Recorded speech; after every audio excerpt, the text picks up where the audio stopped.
porque eu não preciso... Só preciso entender um pouco a lógica, como funciona. Então, às vezes, no começo, você precisa de alguém para ajudar a pegar só esse caminho. Muitas pessoas começam a se conectar com isso, porque tem um chamado muito grande. Sozinho começa a estudar, daqui a pouquinho você já pegou isso. Então, isso também é muito legal, porque você fica, mas eu não tenho que comprar nada. Não, não tem. Essa é a primeira coisa. A gente sai completamente dessa artificialidade, né, e da mecanização das coisas, porque se é uma lei, como a lei da gravidade, todo mundo deveria ter acesso. Não pode ser uma coisa exclusiva de um grupo de senhores e doutores e não sei das quantas. Mas nós temos cientistas maravilhosos estudando hoje isso já. Tem até uma professora da Unicamp que ela está fazendo esse estudo junto com a biosfera, junto com os estragos que foi feito na Terra e implantando isso dentro da Unicamp, por exemplo, com estudo científico já. Então, isso já está espalhado no mundo com grandes ciências. O Brasil é um dos países mais avançados no Lei do Tempo, por incrível que pareça. Então, é um orgulho a gente estar no Brasil e saber que tem muitos brasileiros já conectados com isso. Então, é uma rede internacional. Isso está na Rússia, a gente está em comunicação com os Estados Unidos, que é a nossa sede, da onde vem todo esse conhecimento, né? Que é onde ancora esse conhecimento no mundo hoje, é nos Estados Unidos, que vem pela Rainha Vermelha, que também é uma entidade dentro desse conhecimento, e a gente está conectado a todas as regiões do planeta. Então, isso aqui já está muito espalhado no mundo. Aqui, como a gente se não vem num programa como o de vocês, a gente não é levado, isso não chega às pessoas, né? As mídias convencionais jamais nos chamariam para fazer isso. Nunca. Nenhuma mídia paga. Porque isso, quantas vezes eu estava fazendo live, o próprio Instagram me corta. Uhum. Várias vezes que eu coloquei isso no ar, eles bloqueiam. Dependendo do que eu falo, eles bloqueiam. Só para vocês terem uma ideia como a gente é controlado. Então, eu tive que mudar a minha fala, eu tive que explicar de forma diferente, porque isso não é para chegar para as pessoas. Né? Porque se você chega nisso, você tira as pessoas da total ignorância e do controle. Porque quem nos controla não quer que a gente acesse isso.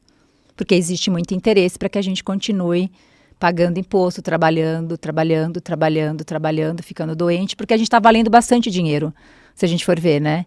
A gente vale um dinheiro quando nasce e vale muito mais dinheiro morto e doente. Até o fim da vida a gente está valendo bastante dinheiro. Então, quem nos controla não está muito preocupado com a nossa saúde, nem física, nem emocional, nem mental, e muito menos que a gente se conecte espiritualmente com aquilo que é do nosso direito. Então, isso aqui é um direito de todos. Eu tenho várias questões, mas como eu sei que a galera deve estar muito curiosa para entender isso aqui, claro, eu posso jogar mais pra frente. Eu anotei mentalmente aqui umas 8 questões, mas tudo bem. Uhum. A gente pode... Vamos entender o jogo, não é isso? Boa. Quer dizer, o jogo não, desculpa. Pode ser. E quando você fala um jogo, na verdade, é o encantamento dos sonhos. A gente pode falar assim que é um jogo. Então, isso foi deixado também para que a gente pudesse se divertir. Quem acessa isso com uma facilidade é a nossa criança. Isso aqui... Então, somos crianças nesse conhecimento. Somos crianças... Para dar mais espaço para suas mãos. Somos crianças galácticas. Então, sejam muito bem-vindos a esse multiverso, né? Esse é o verdadeiro multiverso. A gente sai um pouco da lataria da tecnosfera. Então, isso também é outra coisa importante. A tecnosfera, que é tudo isso que a gente acessa hoje na tecnologia, cria uma camada metálica no nosso cérebro para que a gente não acesse isso.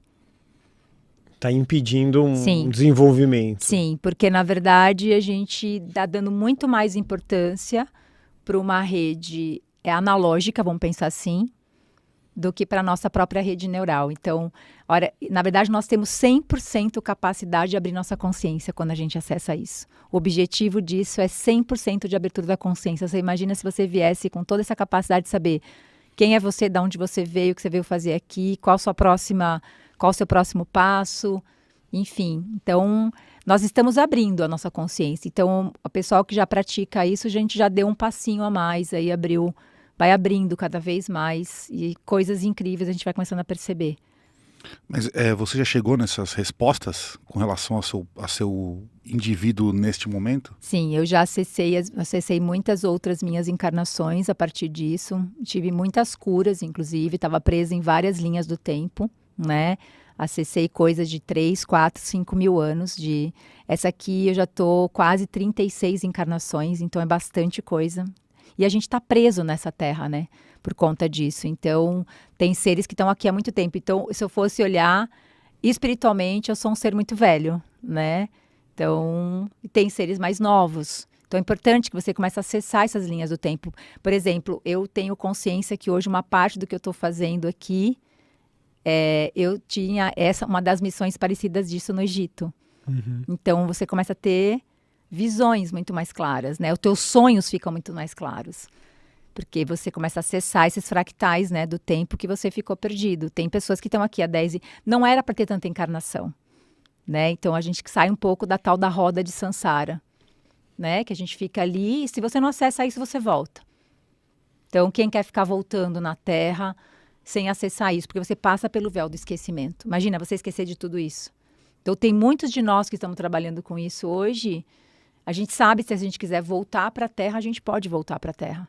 Só que a gente, por exemplo, eu não volto mais sem perder nessa memória, porque apagar a memória é bem complicado, né? Então, porque nós fizemos muitos acordos com seres extraterrestres. Então, por exemplo, muitas pessoas que perderam essa conexão fizeram conexão com os Anunnakis. Não sei se vocês sabem alguma coisa sobre os Anunnakis. Sim. Anunnakis enganaram Anunnakis. Foram eles que bagunçaram o nosso DNA, porque eles misturaram o nosso DNA, que a gente vai falar disso, nosso DNA, com o DNA animal, para poder criar escravos na época, quando eles puderam entrar na Terra. Então, olha só que problema que a gente gerou quando bagunçaram o nosso DNA. Então, a gente está operando numa vibração extremamente agressiva, como se a gente estivesse preso, né? Imagina, é o que eu falo, a gente está em 2022 do Gregoriano. As pessoas ainda brigam na fila do banco, por exemplo. As pessoas ainda se matam, trânsito. destroem os vizinhos. Não, ele está falando da guerra da Ucrânia. Coisa mais absurda que pode acontecer está acontecendo. Só que essa guerra está dentro da gente, não está fora. Por exemplo, eu não estou nessa linha do tempo. Quem está vibrando nisso está nessa linha do tempo. Então, quem está sentindo... Não existe guerra fora. Só existe guerra dentro. Se você está acessando isso, é porque tem um fractal seu que está vibrando junto com isso. Percebem, assim? Então, à medida que você vai desconectando, não que a gente não perceba isso, mas tem uma diferença em perceber e se conectar com isso. O que você faz com isso? Com essa informação que você está vendo fora? Você tem que mudar uma vibração sua interna para você desconectar disso. Então, essa é a Terra fantasma. Tudo isso que você está vendo é um holograma.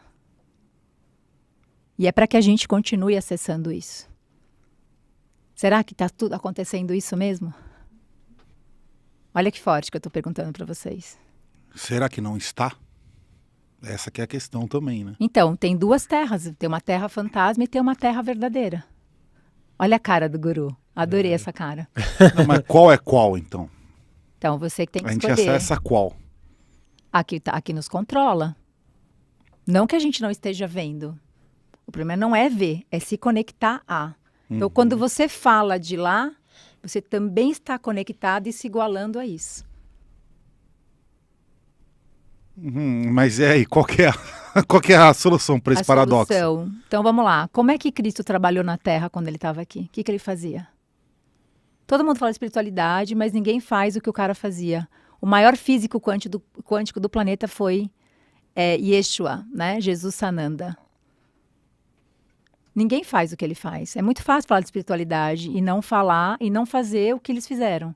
Passaram quantos avatares na Terra? Muitos. Ensinaram o caminho pra gente. Abriram o caminho pra gente. E a gente não pratica nada. Só fala, mas não pratica. Então, o pensamento, a fala e a ação é quase uma educação esquizofrênica.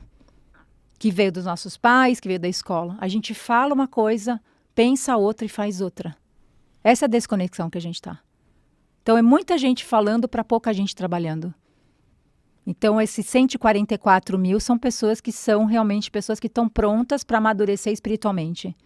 Nós estamos chamando, convocando as pessoas para uma maturidade espiritual, para parar de culpabilizar. Reclamar é clamar 2 vezes pelo problema.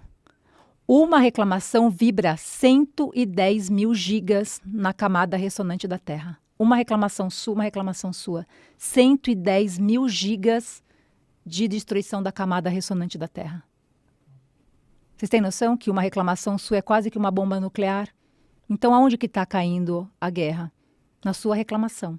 Cada um de nós que reclama é uma bomba que a gente joga no outro, em quem a gente quiser. A gente não tem noção do poder da palavra. Então a gente precisa pensar um pouco mais, respirar mais. O futuro é respiratório. A coisa mais tecnológica que a gente tem é a respiração. A gente não para respirar. A gente pensa e a gente acaba captando o inconsciente coletivo, como o Jung trouxe. Então, quando você está fora disso, você capta o inconsciente coletivo, vibra o inconsciente coletivo, repete o inconsciente coletivo, e quando você vê, você está atolado com a cara na Pachamama. A gente brinca, né? A Pachamama vira Pachalama. Então, cada reclamação, você não está ajudando em nada. Não está dizendo que a gente não vai... não é um julgamento. A gente precisa ter clareza para ter discernimento de escolhas, que é o que Buda falava, que é o caminho do meio. Isso aqui nos dá poder para poder fazer as escolhas corretas. Tanto que aqui tem ensinamentos de Buda. Mas aí, então, você está querendo dizer que quando a gente para de reclamar, o mundo se torna um lugar melhor? Com certeza. Inclusive lá na Ucrânia. Com certeza.